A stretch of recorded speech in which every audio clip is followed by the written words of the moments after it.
The sun hung mercilessly over the dusty plains of Wyoming Territory, casting long shadows across the weathered landscape where few dared to call home. In this unforgiving expanse, where the wind carried whispers of both promise and peril, lived a man known simply as Thomas "Quiet Tom" McKenna.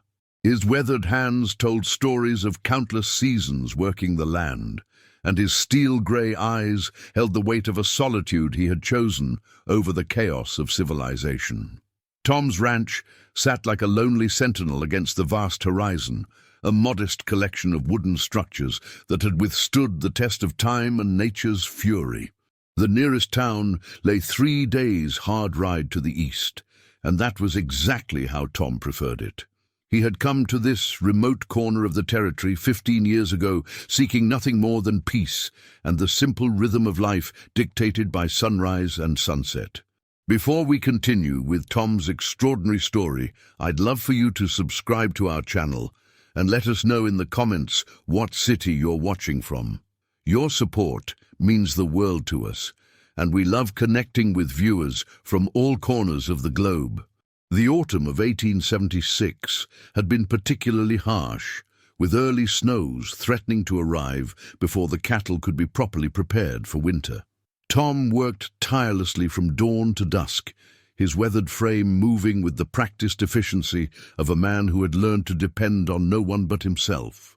His only companions were his faithful horse, Dakota, a sturdy Mustang with a coat the color of burnished copper, and his loyal dog, Scout, a mixed breed with the intelligence of a border collie and the courage of a wolf. On this particular afternoon, as the sun began its descent toward the western mountains, Tom was mending a section of fence that had been damaged by a recent storm. The work was tedious, but necessary, each post and wire a barrier between his modest herd and the wild expanse beyond.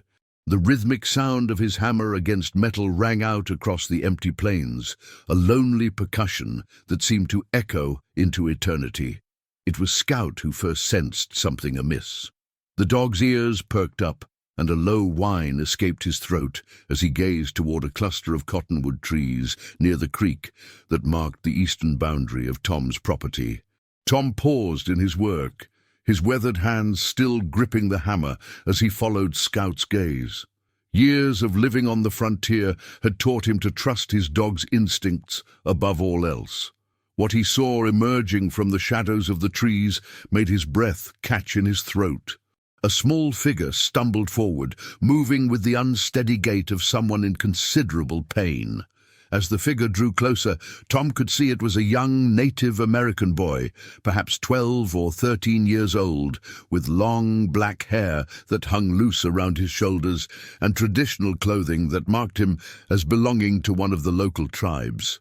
The boy's left leg was badly injured, blood seeping through a makeshift bandage that had been fashioned from what appeared to be a torn piece of his shirt.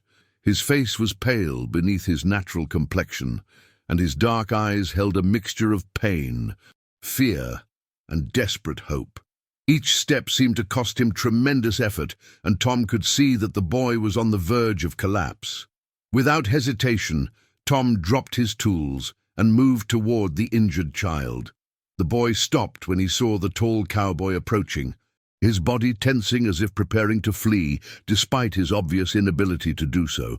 Tom raised his hands slowly, palms open, in the universal gesture of peace.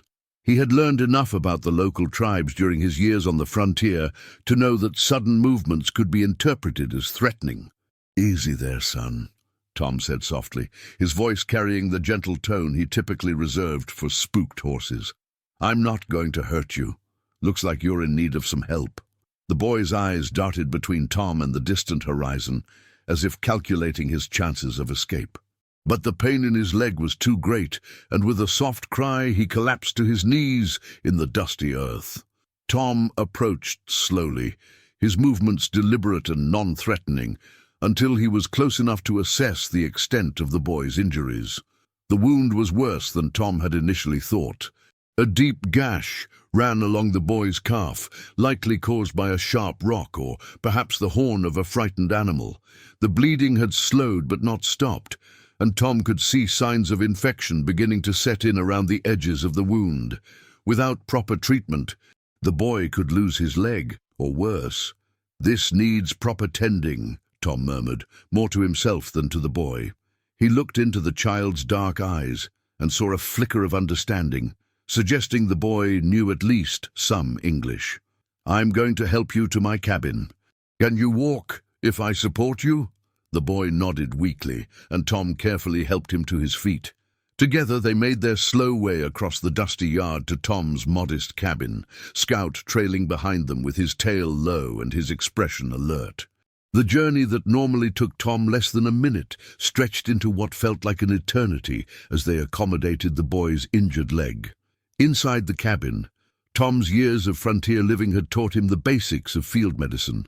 He had treated everything from snake bites to bullet wounds, both on himself and on the occasional traveler who had stumbled onto his property in need of help.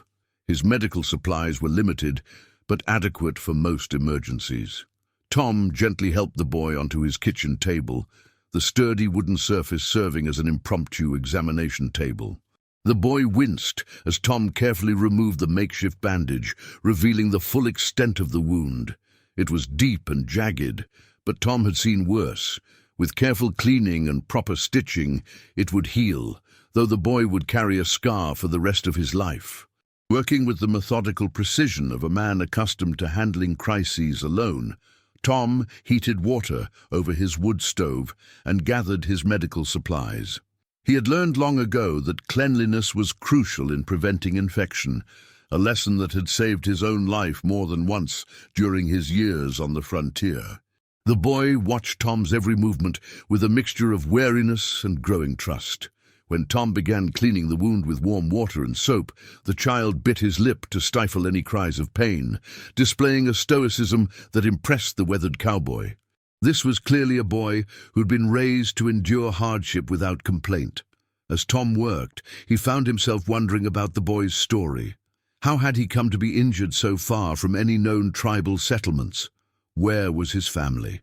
The nearest Lakota village was at least 2 days' ride to the north, and Tom knew of no recent tribal movements in the area. The boy's presence here, alone and injured, suggested either a hunting accident or something more troubling. The stitching required Tom's full concentration, each suture carefully placed to ensure the wound would heal properly. The boy remained remarkably still throughout the procedure, his only signs of discomfort being the occasional sharp intake of breath and the white-knuckled grip he maintained on the edges of the table.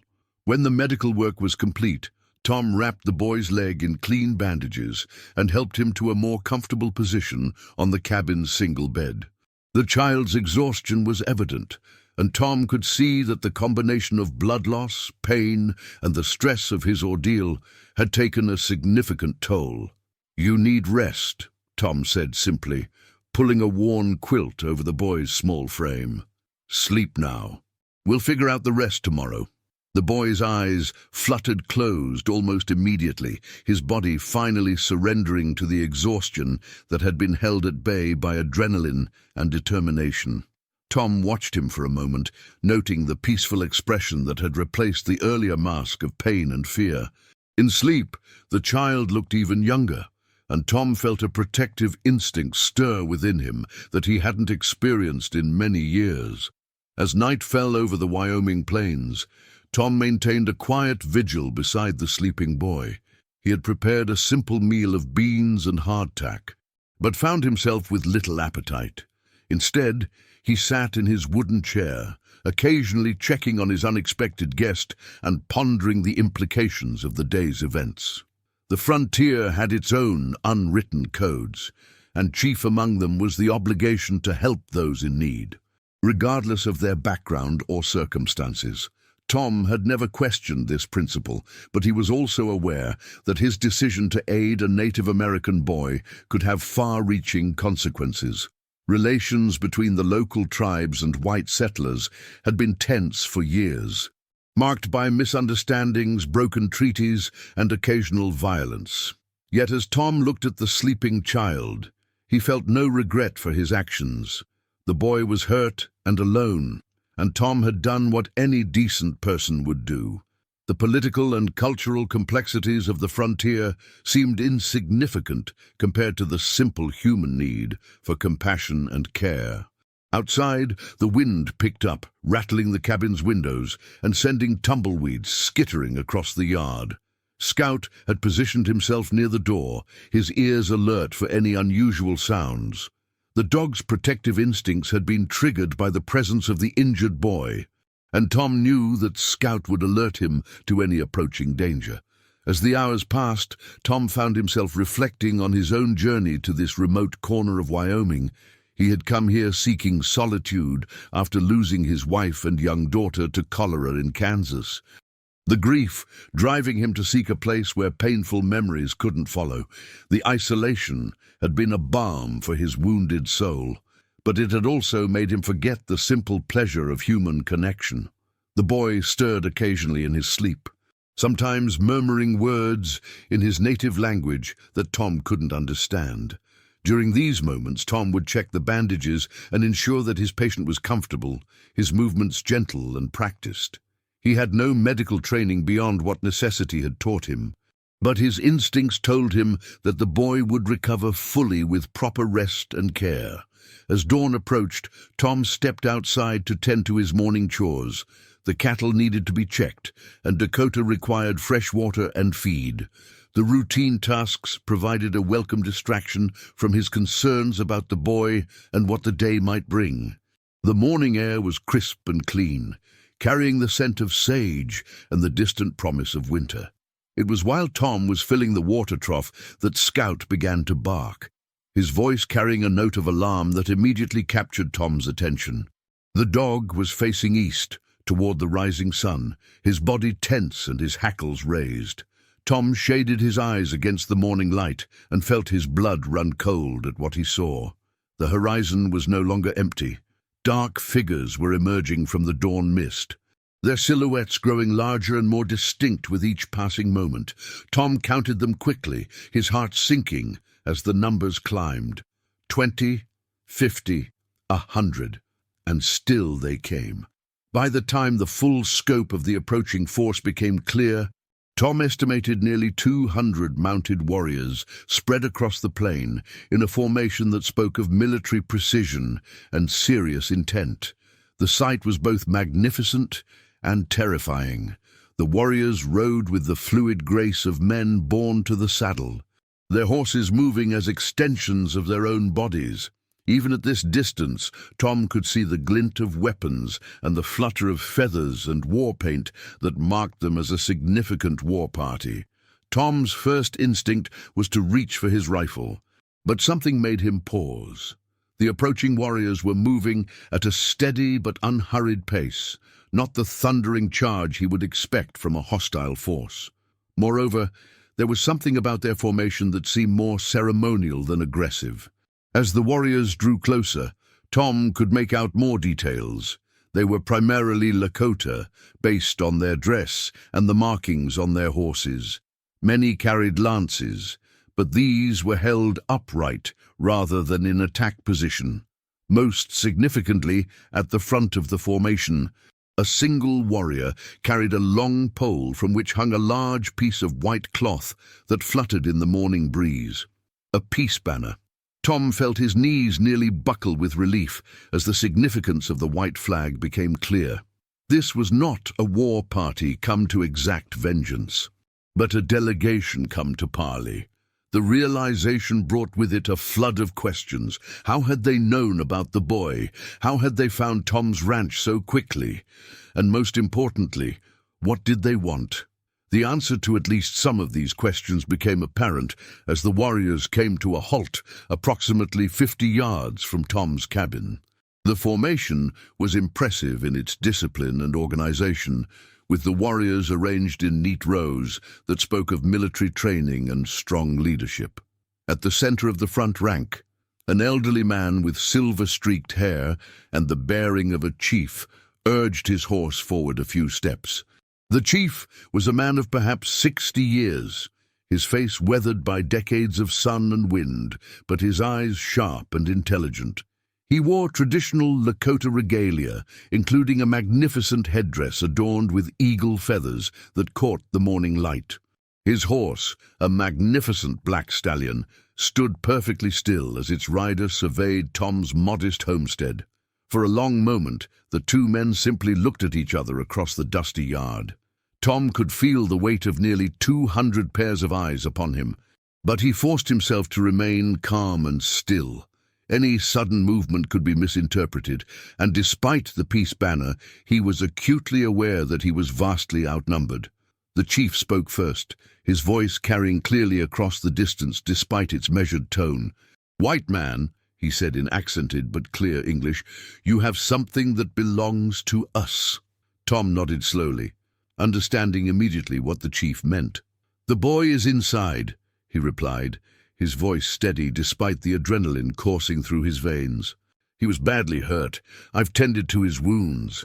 The chief's expression remained neutral, but Tom thought he detected a flicker of something that might have been approval in the older man's eyes. "You could have left him to die," the chief observed. "Many of your people would have." "I'm not many of my people," Tom replied simply. "A hurt child is a hurt child, regardless of who his parents are." This time, the chief's reaction was more obvious. A slight smile tugged at the corners of his mouth, and he nodded as if Tom had passed some sort of test. "I am Chief Standing Bear of the Oglala Lakota," he announced formally. "The boy you helped is my grandson, Little Wolf." The revelation hit Tom like a physical blow. He had unknowingly aided the grandson of one of the most respected and powerful chiefs in the region.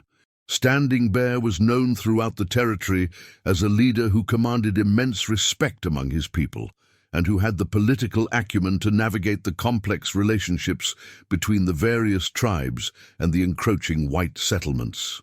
"I didn't know," Tom said honestly. "I just saw a boy who needed help." "Yes," Standing Bear replied, and now his smile was unmistakable.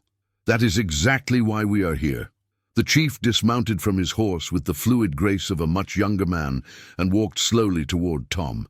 As he approached, Tom could see the intricate beadwork on his clothing and the careful attention to detail that marked him as a man of significant status within his tribe. More importantly, Tom could see the genuine warmth in the chief's eyes, a warmth that spoke of gratitude and respect. "My grandson was hunting with his cousins when his horse was spooked by a rattlesnake," Standing Bear explained as he came to a stop a few feet from Tom. "He was thrown against the rocks and injured his leg badly. In his pain and confusion, he became separated from the hunting party and wandered for 2 days before finding your ranch." Tom nodded, the pieces of the puzzle beginning to fall into place. "He's going to be fine," he assured the chief. "The wound was deep, but it's clean now and properly stitched. He'll need to stay off it for a few days, but there should be no permanent damage." Standing Bear's relief was evident, though he maintained the dignified composure expected of a chief. "You have shown great kindness to one of our children," he said formally. "This is not something the Oglala Lakota will forget." At that moment the cabin door opened, and Little Wolf appeared in the doorway. The boy was pale and obviously still in pain, but he was standing on his own, and his eyes were clear and alert. When he saw his grandfather, his face lit up with joy and relief. Standing Bear moved quickly to his grandson's side, speaking to him in rapid Lakota, while examining the bandaged leg with the careful attention of a concerned relative. Little Wolf responded in the same language, occasionally gesturing toward Tom with what appeared to be expressions of gratitude and respect. After several minutes of conversation, Standing Bear turned back to Tom. "My grandson tells me that you cared for him as you would your own child," he said, his voice thick with emotion. "He says you were gentle and kind, and that you asked for nothing in return." Tom felt uncomfortable with the praise, shifting his weight from one foot to the other. "I did what anyone should do," he said simply. "The boy was hurt and needed help." "Perhaps," Standing Bear replied, "but not everyone would have done it, and that is why we have come." The chief gestured toward the assembled warriors, who had remained motionless throughout the conversation.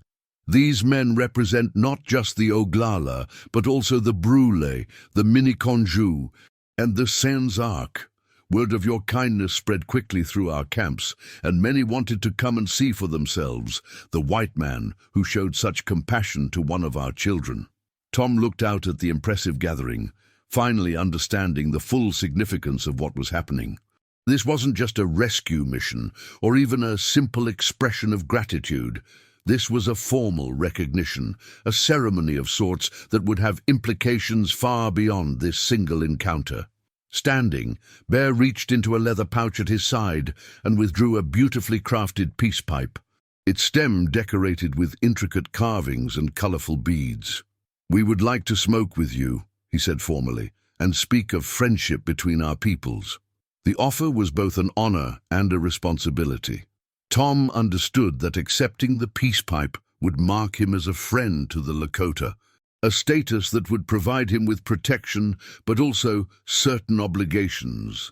He thought of his quiet life, his desire for solitude, and the complications that such a relationship might bring. Then he looked at Little Wolf, who was watching him with bright, hopeful eyes, and at Standing Bear, whose weathered face showed nothing but sincerity and respect. The decision, when it came, was easier than Tom had expected. "I would be honored," he said simply. The ceremony that followed was unlike anything Tom had ever experienced. Standing Bear lit the peace pipe with great solemnity, offering prayers in Lakota to the 4 directions before taking the first draw. He then passed the pipe to Tom, who accepted it with the reverence he sensed the moment required. As the sweet smoke filled his lungs, Tom felt a profound sense of connection, not just to Standing Bear and Little Wolf, but to the assembled warriors and the vast landscape that surrounded them all. For a man who had spent years in self-imposed isolation, the feeling of belonging was both unexpected and deeply moving. When the ceremony was complete, Standing Bear made a formal announcement to the assembled warriors in Lakota. Tom couldn't understand the words, but the response was unmistakable. A great cheer went up from the gathered men, and many raised their weapons in salute. The sound echoed across the plains like thunder, a declaration that would be heard for miles in every direction. "I have told them that you are now a friend to all Lakota people," Standing Bear explained to Tom. "Your ranch is under our protection, and you are welcome in any of our camps. This is not a gift that we give lightly." Tom felt the weight of the honor being bestowed upon him, and also the responsibility that came with it. "I'm grateful," he said sincerely, "but I have to ask, why? I only did what seemed right." Standing Bear smiled, and for the first time Tom saw not the formal dignity of a chief, but the warmth of a grandfather, grateful for his grandson's life. "That is exactly why," he said. "In a world where hatred and fear often rule men's hearts, you chose compassion. You saw not an enemy, but a child in need. That is the mark of a true friend."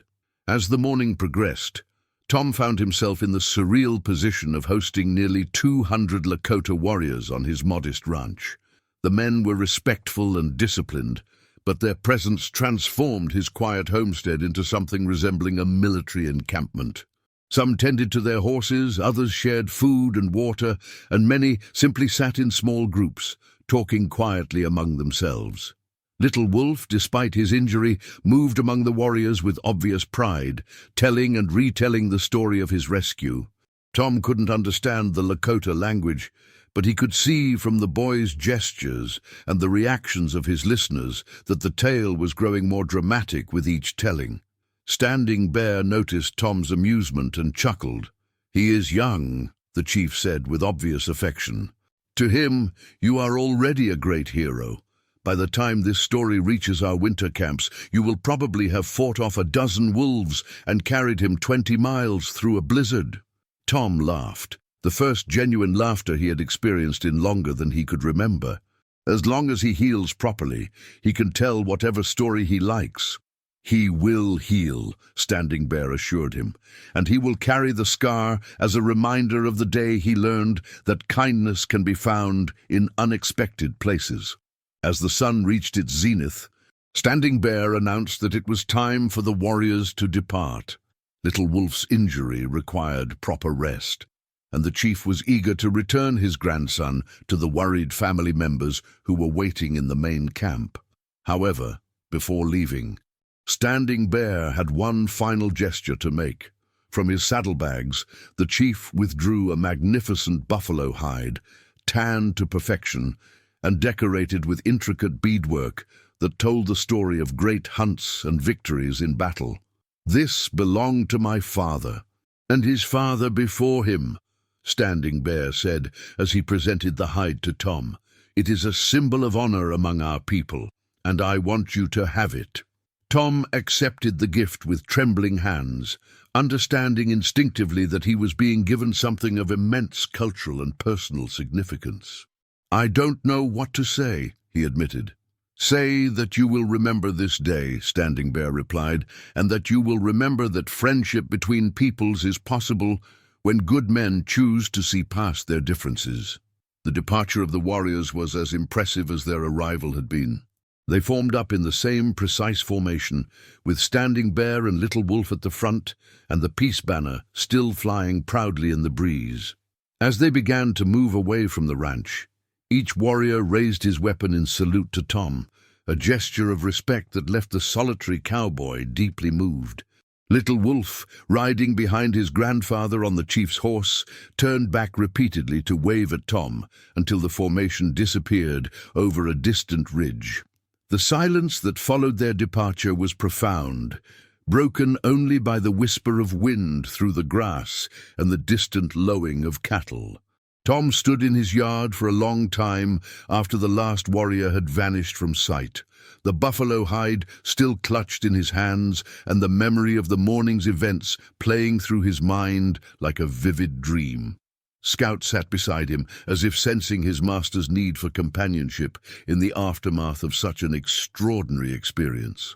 The transformation in Tom's life was immediate and profound. Word of his friendship with the Lakota spread quickly throughout the territory, carried by traders, travelers, and the informal network of communication that connected even the most remote settlements. Some white settlers viewed his new status with suspicion or outright hostility, but others saw it as a valuable asset in an increasingly tense political climate. More importantly, Tom found that his years of self-imposed isolation had come to an end. Lakota hunting parties would occasionally stop at his ranch, always respectful and often bringing gifts of fresh meat or beautifully crafted items. In return, Tom would share his coffee and hardtack, and sometimes provide medical assistance to injured warriors or their horses. These visits brought news from the outside world and stories of Lakota culture that fascinated Tom. He began to learn basic Lakota phrases and customs, finding that his understanding of the land and its original inhabitants deepened his appreciation for both. The buffalo hide that Standing Bear had given him became the centerpiece of his modest cabin, a daily reminder of the day when a simple act of kindness had changed his life forever. Little Wolf recovered completely from his injury, just as Tom had predicted. The boy visited the ranch several times over the following months, always accompanied by adult relatives, but clearly comfortable and happy in Tom's presence. He was learning English from a missionary teacher, and he delighted in practicing his new vocabulary with his white friend. During one such visit, Little Wolf brought Tom a gift of his own, a small carved wooden horse that he had made himself. The craftsmanship was impressive for such a young artist, and Tom treasured it as much as any of the more elaborate gifts he had received from adult warriors. "I made it to look like Dakota," Little Wolf explained proudly, referring to Tom's faithful Mustang, "so you will remember the day we became friends." Tom placed the carved horse on his mantelpiece next to a photograph of his late wife and daughter, the first addition to that sacred space in many years. "I could never forget that day," he assured the boy. "It was the day I learned that family doesn't always look the way you expect it to."